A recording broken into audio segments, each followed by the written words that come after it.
Good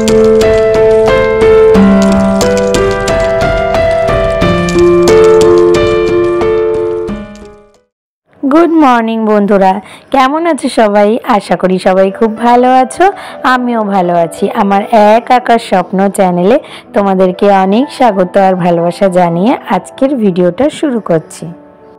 आज के hello मंगलबार और एखन आमी ऋषानके स्कूले दिए आसलाम कारण आज के रनो दीते जेते पारेनी कारण ओर एकटू काज पड़े गेछिलो पेपार आसते देरी हयेछिलो तो सेई जोन्नो ओ जेते पारेनी ताई आमाकेई जेते हलो। और जाओयार समय एत जोरे बृष्टि नेमेछिलो ना यदिओ रिक्शा करे गेছি तारपरेও জানো তো ভিজে গেছি। তারপরে আসার সময় আবার হেঁটে হেঁটে আসলাম তার জন্য পুরো আমি ভিজে গেছি। দেখো পুরো ভেজা কাকের মতো হয়ে গেছি। তো এখন স্নান করে নেব, স্নান করে নিয়ে তারপরে রান্নাঘরে ঢুকবো। তো এই যে আমি রান্নাঘরে চলে এসেছি আর আজকে আমাদের হলো নিরামিষ ডে কারণ আজকে হচ্ছে আমাদের মঙ্গলবার। তো সেই জন্য আর কি সয়াবিন সিদ্ধ বসিয়ে দিয়েছি। আর নিরামিষ দিনে আমি কি রান্না করব না খুব একটা বুঝতে পারি না, বেশিরভাগ সয়াবিন পনিরটাই করি আর তারপরে মাঝে মাঝে অন্যান্য তরকারি ডাল এইসব করি। আর এই নিরামিষ দিনে অন্যান্য তরকারির থেকে এই সোয়াবিন পনির হলে ঋষান বেশি খুশি হয় কারণ এই দুটো জিনিসই ও খেতে খুব ভালোবাসে। তার জন্যই আর কি করি, ছেলের খুশি মানেই আমাদের খুশি। আর সোয়াবিনের সাথে করব কলমি শাক ভাজা। তো কলমি শাক না আজকে এমনি শুধু ভাজা খেতে ইচ্ছে করছে না কারণ শুধু ভাজা করলে না একটু রসুন ফোড়ন দিয়ে ভাজা খেতে বেশি ভালো লাগে, কিন্তু আজকে যেহেতু নিরামিষ তার জন্য রসুন তো খেতে পারবো না তাই ভাবলাম একটু বেগুন দিয়ে ভাজা করি, কিন্তু ঘরে দেখলাম অল্প একটু বেগুন রয়েছে তাই ওই বেগুনটা দিলাম আর তার সাথে একটু কুমড়ো ছিল তো কুমড়োটাও দিয়ে দিলাম যে দেখি আজকে কেমন লাগে বেগুন আর কুমড়ো দিয়ে ভাজাটা খেতে।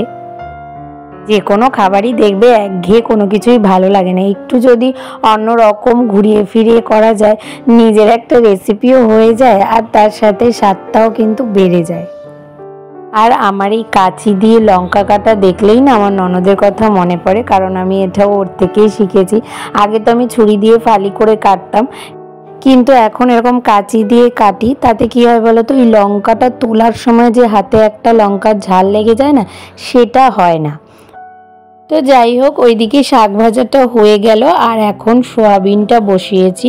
আর যেহেতু সোয়াবিনটা নিরামিষ করে রান্না করব আর পেঁয়াজ আদা রসুন কিছু দিতে পারবো না তার জন্য ভাবলাম যে মশলাটা একটু শিলে বেটে নিই কারণ যে কোনো মশলা তো সবসময় মিক্সিতে বেটেই দিই কিন্তু ওই যে বলে না শিলনোড়ায় বাটা মশলার স্বাদ আলাদাই হয়, তো সেই জন্যই আর কি শিলনোড়ায় বেটে নিচ্ছি।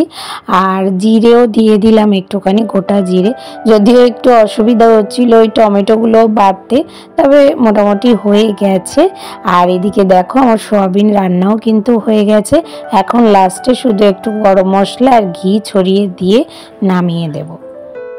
আর আজকে না আমি ঋষানকে স্কুল থেকে আনতে যাইনি, ওর দাদু নিয়ে এসেছে কারণ বৃষ্টি তো কন্টিনিউ পড়েই যাচ্ছে তার জন্য আর কি আমি আবার বেরালাম না কারণ বেরালেই ভিজে যাব আবার, তো তারপরে আবার ঠান্ডা লেগে যাবে, তো সেই জন্য ওর দাদু বাইরে ছিল যেহেতু তাই উনি নিয়ে এসেছেন।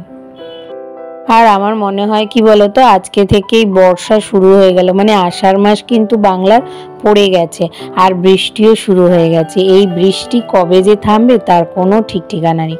সব কিছুই ঠিক আছে কিন্তু বৃষ্টি হলে এই যে জামা কাপড়গুলো মেলার জায়গা থাকে না।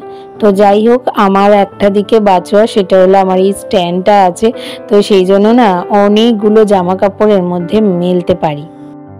তো জামা কাপড়গুলো মেলে নিয়ে তারপরে এদিকে ঋষানকে একটুখানি ওর আঁকার ম্যামের যে হোমওয়ার্কটা আছে সেটাও করছিল, তো করছিল এদিকে আমি এদিকে জামা কাপড়গুলো ভাঁজ করে নিয়েছিলাম। কালকে যে জামা কাপড়গুলো ওগুলো না ভাঁজ করা হয়নি তাই জন্য এখন বসে ভাঁজ করে নিচ্ছি। আর আমার মাস্তুতো দেওরের বিয়েতে যে শাড়িটা পরেছিলাম না ওই শাড়িটা হচ্ছে আমার মায়ের শাড়ি। শাড়িটা আমার এত পছন্দ, মানে কালারটা এতটা আনকমন না, তো মার থেকে এই জন্য প্রথমে আমার শাড়ি পরবো বলেই ভেবেছিলাম, কিন্তু তারপরে আমি বাড়িতে গেছিলাম একটুখানি, তখন মা বললো যে তুই আমার কোনো শাড়ি পরবি কি, তাহলে পরতে পারিস। তো তখন মা বললো বলে আমি বললাম তাহলে আমাকে ওই শাড়িটা দাও কারণ আমার ওই শাড়িটা খুব পছন্দের, তো এই জন্য মার থেকে ওই শাড়িটা নিয়ে এসেছিলাম। তো ওটার ব্লাউজটা না আমার পরার সময় একটু ফিটিংস করতে হয়েছিল, কারণ আমার মায়ের চেহারা আর আমার চেহারা তো একরকম নয়, তো সেই জন্য একটুখানি ফিটিংস করতে হয়েছিল। তো ওই জন্যই আর কি এখন আবার সেলাইটা খুলে দিচ্ছি, কারণ মা আবার পরে পরলে তখন অসুবিধা হবে, সেলাই খুলতে হবে, ওই কারণে এখন সেলাইটা খুলে দিচ্ছি। আর ব্লাউজটা তো ধুয়ে দিয়েছি, তবে শাড়িটা কাচানো হয়নি, শাড়িটা কাচিয়ে নিয়ে তারপরে মাকে ফেরত দিয়ে দেবো। আর এদিকে দেখো বৃষ্টি অনবরত হয়েই চলেছে, থামার কোনো নাম নেই। আর তারপরে ওইদিকে রিশানের আঁকাও হয়ে গেল, আর এদিকে আমার ততক্ষণে জামা কাপড় ভাঁজ করাও হয়ে গেল। আর তারপরে এইদিকে চিরুনিগুলোকে একটুখানি পরিষ্কার করে নিচ্ছি, কারণ অনেক দিন ধরে চিরুনিগুলো পরিষ্কার করা হচ্ছিল না। তো প্রত্যেক দিনই না আমার রেগুলার যে কাজ থাকে সেগুলোর সাথে সাথে এইরকম ছোট ছোট এক্সট্রা অনেকগুলো কাজ থাকে আমাকে করতে হয়। তো সেইগুলো করতে গিয়েই না আমি হয়তো অনেকের সময় দিতে পারি না, হয়তো কাউকে ফোন করার টাইম পাই না, তারপরে মেসেজ করার টাইম পাই না। তার জন্য অনেক মানুষ আমার উপর রাগ করে বা অনেকে আমাকে বলে যে তুমি টাইম পাও না কেন, বা একটা ফোন করতে পারো না, একটা মেসেজ করতে পারিস না, এরকম আর কি মানুষের নানা রকম অভিযোগ থাকে। কিন্তু কি করব বলো, শুধুমাত্র রান্না বান্না, খাওয়া দাওয়া, ঘর দুয়ার মোছা এইটুকুই তো একটা সংসারের কাজ থাকে না, আরও অন্যান্য অনেক ছোট ছোট কাজ থাকে, যে কাজগুলো সবটাই আমাকেই নিজেকে করতে হয়, কারণ আমার কোনো হেল্পিং হ্যান্ড নেই। তারপরেও আমার ঘরে কোনো একটা মানুষ নেই যে আমার বাচ্চাকে আলাদা করে সামলিয়ে দেবে বা রান্নাটা একটু করে নেবে, এরকম কোনো মানুষ নেই। তার জন্য সমস্তটা কাজ না আমাকেই করতে হয়। তো ওই জন্য কিছু করার নেই, কেউ যদি রাগ করে আমার কিচ্ছু বলার নেই, কারণ সংসারের সমস্ত কাজ তো আমাকেই করতে হবে, তাই না বলো? তো যাই হোক, সমস্ত কাজ কমপ্লিট করে তারপরে এদিকে একটুখানি জানলার কাছে বসলাম।